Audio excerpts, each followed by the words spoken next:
कपिल श्रीवास्तव जी, अगर आपके पार्टी के जो नेता हैं, जो सांसद हैं, वो उस वक्त उस लोकेशन पे क्या कर रहे थे? नायडू जी का क्या रोल था?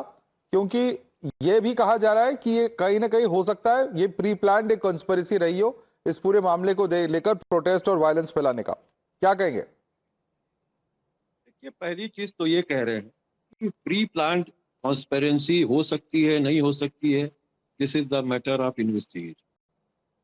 लेकिन इतना मैं आपको अवश्य कह सकता हूं कि अगर कोई कॉन्स्पिरेसी की गई होती तो निश्चित तौर पे केवल पत्थरबाजी से तो काम चलता नहीं। कॉन्स्पिरेसी में तो बहुत कुछ चीजों, कई तरह के वायलेंस हो सकते थे। तो मैं सबसे पहली चीज तो आपको ये कह दूं कि देखिए, भारतीय जनता पार्टी और आरएसएस षड्यंत्र करती है। ये पहले डेमोलिशन का अगर आदेश हुआ न्यायालय का, तो ये तो नहीं हुआ था कि आप एकदम जा करके रात में ही आप डिमोलिश कर दिए। फिर ये अफवाह किसने उड़ाया कि मस्जिद को गिराया जाएगा? भाई, ये इन्वेस्टिगेशन का एक पहलू होना चाहिए। लेकिन हमने तो एक वीडियो में देखा है, जो लोग पत्थर मार रहे हैं वो जो लोग वहां पे वीडियो बना रहे हैं, वो कह रहे हैं कि इतने जेसीबीज आ रहे हैं, रात भर वहां पे इकट्ठा हुई है, और इससे पुलिस वालों को पत्थर मारना कहीं जस्टिफाई तो नहीं होता ना? आपको बार बार एक बात कह रहा हूं, जस्टिफाइड करने के लिए मैं बैठा भी नहीं हूं, ना मेरी पार्टी इसकी मजम्मत करती है। मैं तो बहुत साफ बात आपको ये कह रहा हूं कि अगर कोई कॉन्स्पिरेसी होती तो नदवी साहब क्या कर रहे थे वहां पे? क्या कंडेम करेंगे? नहीं, वो इसीलिए खड़े थे। आपने सुना, आपने रिपोर्ट्स में ही सुना कि बाकी सारे लोग, भीड़ हट गई, केवल 120-25 लोग बचे जिनके द्वारा ये वायलेंस किया गया।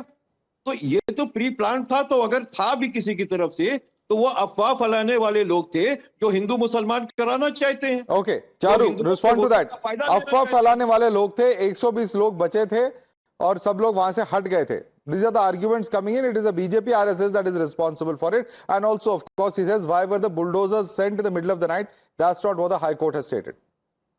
Good evening, Madhav. Let me just state some facts first. One, this demolition was carried out strictly under the order of the Delhi High Court and after repeated verifications. Two, no place of worship was touched. Three, no community was targeted. And four, this was a demolition of structures which were illegally encroaching upon public land. Public land in Delhi belongs to the people of Delhi. It cannot be used for commercial structures like it had been used. 36,000 square feet at that. Now, let me also ask some questions. Those who are screaming and shouting about the demolition, are they also condemning the violence which was carried out against the police personnel? They were only doing their duty. They were doing their duty under what was told to them by the Delhi High Court. They were strictly there doing their job. They were attacked. Why was the Samajwadi Party MP Madhvi there if not to flame more communal fire? You heard the videos that have been doing the round.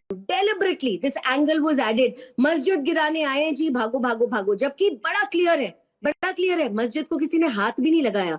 लेकिन अगर मस्जिद के नाम पर आप extend करके वहां marriage halls और दुकानें और पता नहीं क्या क्या बना लोगे, क्या उसके खिलाफ डेमोलिशन ड्राइव नहीं चलाई जाएगी? क्या आप चाहते हो दिल्ली एक कचरे का ढेर बना रहे and you use it only for your communal politics, which is what you have been doing? I have not heard one word of condemnation. I also heard what the Congress leader was saying, 2 a.m. in the middle of the night.